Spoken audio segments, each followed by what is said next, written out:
आशा करता हूँ सभी अच्छे होंगे और अच्छे से मन लगाकर पढ़ाई कर रहे होंगे। तो मेरे भाइयों, आज मैं आपके लिए लेके आ चुका हूँ प्रश्नावली 5.1 क्लास 10 मैथ क्वेश्चन नंबर 4 का 10th क्वेश्चन।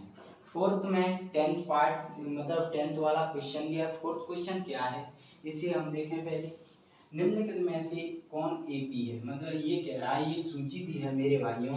ये एपी मतलब एपी को इंग्लिश में बोलते हैं अर्थमेटिक प्रोग्रेशन, समांतर श्रेणी हिंदी में। ये समांतर श्रेणी ये दी गई सूची है या नहीं है। अगर समांतर श्रेणी है तो इसका सारवंतर निकालो और इसके आगे के 3 पद निकालो। ये 4 पद हैं, आगे के 3 पद मतलब 5वां 6वां 7वां, ठीक है, 3 पद निकालो। तो मेरे भाइयों, अब सारवांतर क्या होता है आपके मन में विचार होगा। समांतर श्रेणी क्या होती है, तो समांतर श्रेणी आपके मन में विचार होगा कि समांतर श्रेणी सर कैसे पता लगाएंगे हमें यार। तो मेरे भाई सिंपल सी बात है, समांतर श्रेणी का हम पता लगाएंगे कैसे। समांतर श्रेणी का पता लगाते हैं ऐसे, सूची देखते हैं और सेकंड में से फर्स्ट वाले पदों को घटाते हैं, मतलब 2 पद लेते हैं, उसमें जो ये पद दिए हैं 4, तो इसमें 2-2 की जोड़े बनाएंगे और इन 2 पदों के बीच का अंतर निकालेंगे। मतलब सेकंड में से हमेशा फर्स्ट वाला घटाएंगे। इस सेकंड में से फर्स्ट वाला, इस सेकंड में से फर्स्ट वाला, मतलब सेकंड में से फर्स्ट, थर्ड में से सेकंड और फोर्थ में से थर्ड, ऐसे घटाएंगे। और इनका अंतर सब पदों का देखेंगे, दोनों पदों के कि अंतर सेम है। अगर अंतर सेम हुआ मेरे भाइयों, जो निश्चित संख्या हुई, एक ही संख्या हुई, सब पदों के बीच के अंतर की जो आएगी, अंतर निकालेंगे घटाएंगे वो आएगी। अगर वह सेम रही तो हमारी समांतर श्रेणी है। अगर अंतर सेम नहीं रहा तो हमारी समांतर श्रेणी नहीं होगी। और अगर सेम रहा और समांतर श्रेणी रही तो सार्वांतर क्या है। सार्वांतर होता है मेरे भाइयों, जो अंतर रहता है वो सेम रहता है तो समांतर श्रेणी हो जाती है।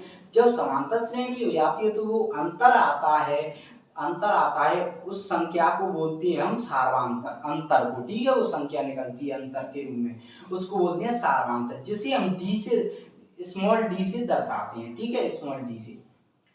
ठीक है मेरे भाइयों, इतना आपको समझ में आ गया होगा। अब कह रहा है इसके 3 और पद, तो इसके बाद इसके 3 पद, तो 3 पद कैसे निकालते हैं मेरे भाइयों। इसके लिए समांतर श्रेणी का व्यापक रूप होता है a, a plus T, a plus 2d, a plus 3d, ऐसी, ठीक है।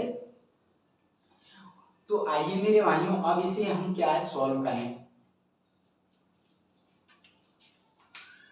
तो मेरे भाइयों अब सॉल्व करेंगे तो लिखेंगे हल, हल में लिखेंगे दिया है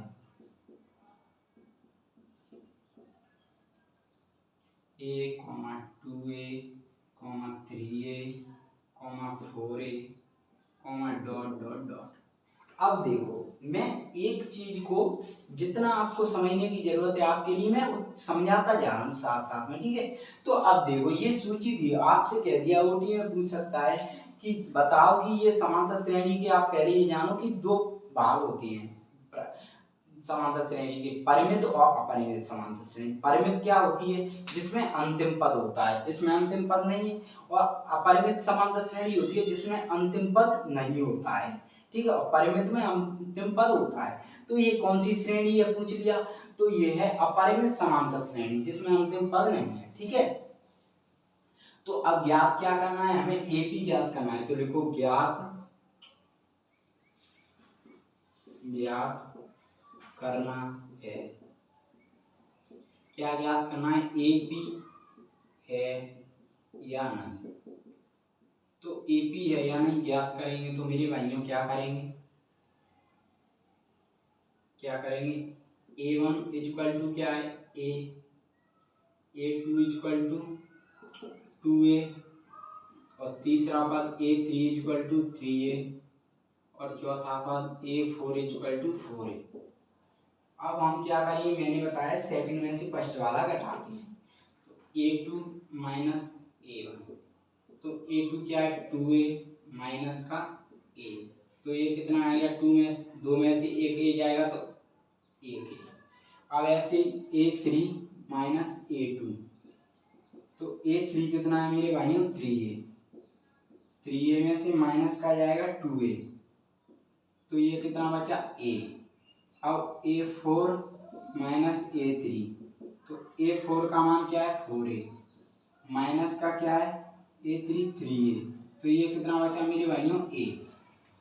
तो मैंने क्या बताया था, अंतर सेम होगा दो पदों का तो समांतर श्रेणी है। तो इसका अंतर A है, इसका A है, इसका A है, मतलब अंतर सेम है तो हमारा समांतर श्रेणी ये है। तो क्या लिखेंगे, तो सार्वंतर होगा, अंतर सेम है तो समांतर श्रेणी है, तो सार्वंतर क्या होगा मैंने बताया, अंतर निकलेगा वो, तो सार्वंतर होगा A। ठीक है, तो लिखेंगे अतः यह AP है। ठीक है, तब सारवन इधर लिख लेते हैं, तब सार अंतर स्मॉल डी से रिप्रेजेंट करते हैं, क्या है ए। अब मेरे भाइयों ये तो सारवंतर, अब क्या करें तीन पद, तो तीन पद के लिए समांतर श्रेणी का व्यापक रूप क्या होता है, A plus D A plus 2D ये होता है। तो ए की जरूरत है, तो ए क्या होता है, ए को बोलते हैं प्रथम पद, मतलब ए वह होता है जिस जो पहला पद होता है सूची में उसको ए बोलते हैं, क्या है ए, प्रथम पद क्या है ए। ठीक है, तो प्रथम पद हो गया हमारा ए इक्वल टू ए हमारा प्रथम पद है। ठीक है, तो आपको इतना समझ में आ गया। अब क्या है, इसके तीन पद निकालते हैं, तो निकालेंगे तो समांतर श्रेणी का व्यापक रूप का सूत्र क्या होता है, समांतर श्रेणी का व्यापक रूप क्या होगा, इधर लिख लो A plus 2D A plus 3D dot dot dot dot dot dot का मतलब A plus D, sorry A plus D फिर A प्लस 2D। अब डॉट डॉट डॉट का मतलब है इसके आगे A plus 3D A plus कितने ही पद आ सकते हैं ना। तो मेरे भाइयों हमें क्या निकालना है, हमें चार पद दिए, तीन पद निकालने मतलब पांचवा छठवा सातवां। तो हम निकाल तो ऐसे सकते हैं इसका फॉर्मूला लगा के कि A प्लस 5 इसको यहाँ इस मतलब चार पद पहले हमें ऐसे लिखने पड़ेंगे ये, फिर इसमें ठीक है दिए हैं, फिर पांच पद के लिए हमें सूत्र आगे ऐसे पूरा लिखना पड़ेगा। तो हम क्या करते हैं, सिंपल सा सूत्र बनाते हैं, एक पार निकालेंगे तो एक घटा देते हैं। ठीक है, सिंपल सा फंडा ये करते हैं हम, ये निकालने के लिए इतनी लंबी प्रोसेस नहीं करेंगे। तो अब निकालना क्या है, इसके तीन और पद। तो ये निकालने के लिए मेरे भाइयों हम क्या करेंगे, A5 निकालना है पहले, तो A5 निकालना है तो हम इतनी लंबी प्रोसेस लिखनी ही नहीं करेंगे, हम क्या करेंगे पांचवा पद निकालना है तो एक पद घटा देंगे। ठीक है, एक पद कम कर देते हैं, ऐसे D को एक गुना कम कर देंगे 4D ऐसे लिख देंगे। ठीक है, तो A का मान क्या है मेरे भाइयों, A का मान है A का मान क्या है प्रथम पद A प्लस 4D का मान A, तो ये कितना आएगा A प्लस 4A मतलब 5A। अब छठवा पद निकालेंगे तो A प्लस 5D, एक कम करेंगे तो ये कितना आ जाएगा A का मान A प्लस 5 इंटू A, तो ये आ जाएगा A प्लस 5A 6A। अब 7 A प्लस 6D एक कम करेंगे तो A का मान A प्लस 6 इंटू A, तो A प्लस 6A 7D, तो ये हमारे आ गए तीनों पद। ठीक है, तो ये 7 पद निकाल लिए तीनों पद, तो लिख देंगे आप अतः दी गई सूची, उधर नीचे क्या दिख नहीं रहा था, ठीक है इसलिए मैं ऊपर लिख रहा हूँ, इसको मिटा के। अतः दी गई सूची AP है, AP का मतलब सार अंतर समांतर श्रेणी है। ठीक है, समांतर श्रेणी है तब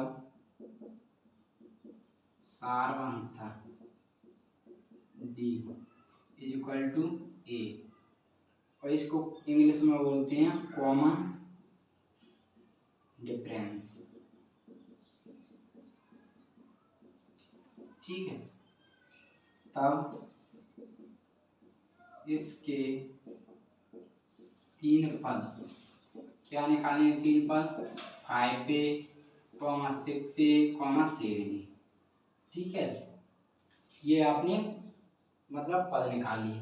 तो मेरे भाइयों मैं क्या है आपको कंटेंट एवं पेयर का देने की कोशिश कर रहा हूँ। अगर कोई बच्चा अफोर्ड नहीं कर पाता है कोचिंग जाता हो, तो अफोर्ड नहीं कर पाता है कोचिंग, तो आप यूट्यूब चैनल से, आप सभी जानते हो आज के युग में मोबाइल तो सब चला रहे हैं और नेट भी डलवाते हैं, तो वो फ्री का नेट जाता है। तो आप इसे यूट्यूब चैनल पर मैसेज नेट पर आके यूज करो, और मैं पूरा मतलब एकदम फेयर के जैसा कंटेंट पढ़ा रहा हूँ।